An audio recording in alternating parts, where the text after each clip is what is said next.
Исәнмесез, кадерле дуслар! Здравствуйте, дорогие друзья! Разрешите представиться, меня зовут Ринат Гарифуллин.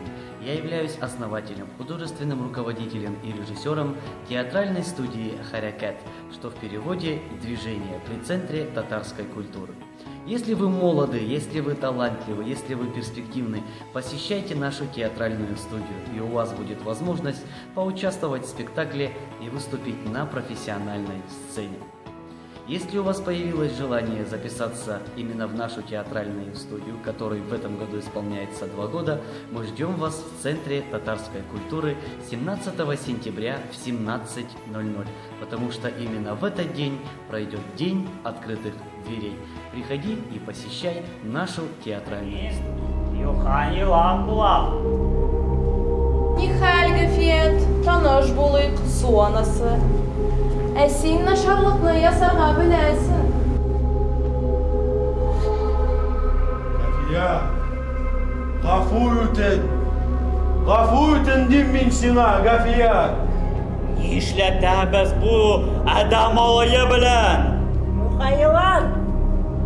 Мин сине бөтен кылган яманлык карашын сасакка җибәрәм мин сиңа.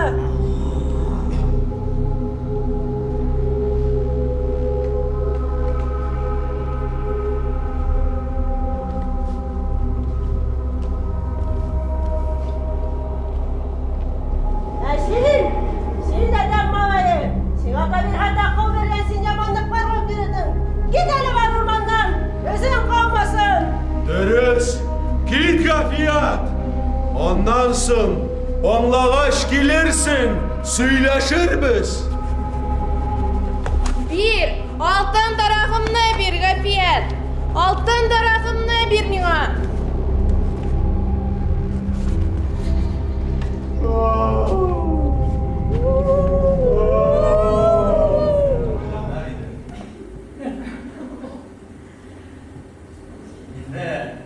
Oyun devam ederiz. Merfukaga yürüyüşten telefona kendine şapıcı. Telefona hazır ol.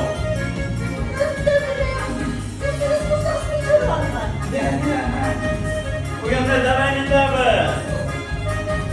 Beriye iş, bende koldaki iş. Edir üzerine gidemez. Konuşaga sizi güzel veririz. Bunu bilsen hele.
Yürü, yürü,